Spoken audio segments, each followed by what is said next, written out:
Moscow in the wilderness, Segovia in the snow.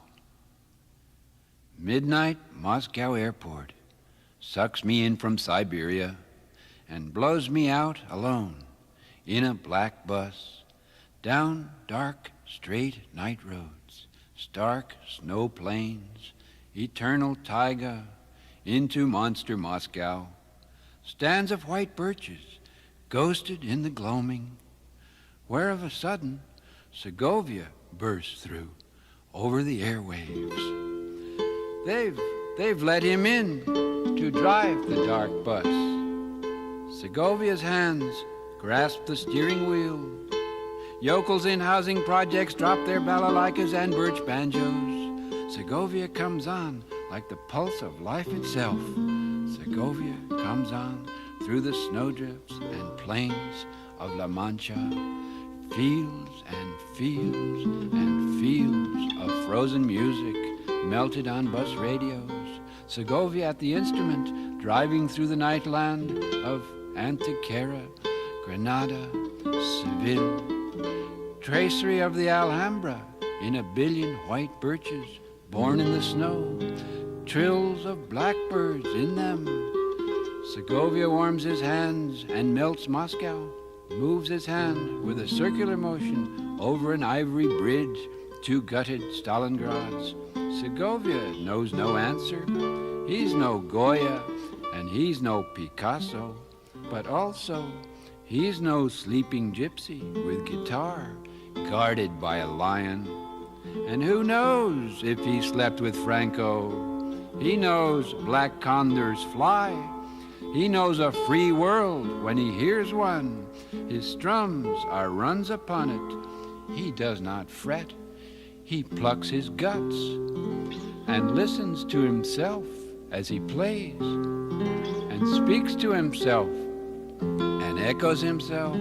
And he keeps driving and driving his instrument down the wide dark ways into great Moscow, down the black boulevards, past Kremlin lit and locked in its hard dream, in the great Russian night, past Bolshoi Ballet and Gorky Institute, John Reed at the Drama Theater, Staliagi and heroin at Taganka, Stone Mayakovsky stairs through a blizzard of white notes in Russian winter light.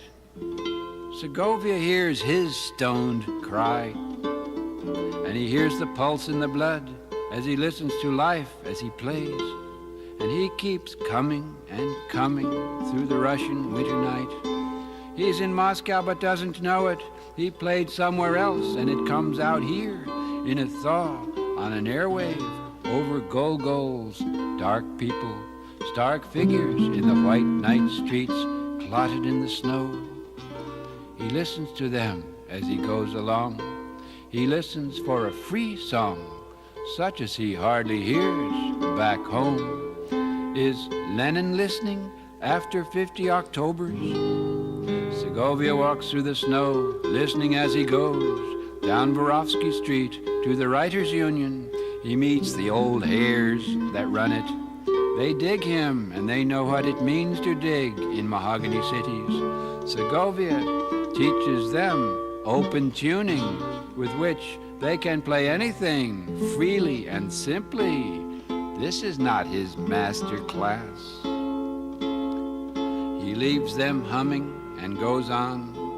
Segovia plays in the loose snow and digs a bit alone under the free surface. With his free hand, he strikes softly as he listens.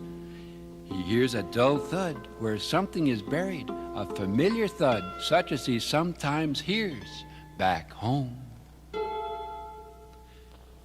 He turns away and goes on down Vorovsky Street. His music has a longing sound. He yearns and yet does not yearn. He exists and is tranquil in spite of all. He has no message. He is his own message, his own ideal sound. And he sounds so lonely to himself as he goes on playing in the iron white streets. And he is saying, I say all I know, and I know no meaning. He is saying, this is the song of evening when the Sphinx lies down. This is the song of the day that begins and begins. The night lifts its white nightstick. The ash of life dries my song, if you only knew. He is saying, my love, where are you? Under the pomegranate tree. He is saying, where is joy, where is ecstasy? Stretched out in the snow, where only the birds are at home. He is saying, there's a huge emptiness here that stares from all the faces. All that is lost must be looked for once more. He is saying, far from me, you are the hour and the generation they marked for result. He is saying, I am your ruin, unique and immortal. I am your happiness unknown. I am light where you are dark, where you are heavy. He is saying, I am an old man, and life flowers in the windows of the sun. But where is the sun, Soliares? On the steps of a jail that looks like a church, he finds a white bird. What is important in life, says the bird. Segovia says nada, but keeps on playing his answer, and he cries out now when he sees a strange woman or sees a strange thing. And he hears many strange women and many strange things after 50 Octobers and 50 strange springs. And Segovia follows them down their streets and into their houses and into their rooms and into the night of their beds, and waits for them to turn on and waits for them to make love and waits for them to speak and waits for them to speak. And he cries out now when he hears them speak at last in their last retreat. No, he doesn't cry out.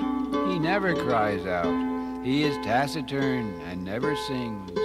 Only his instrument speaks and sings.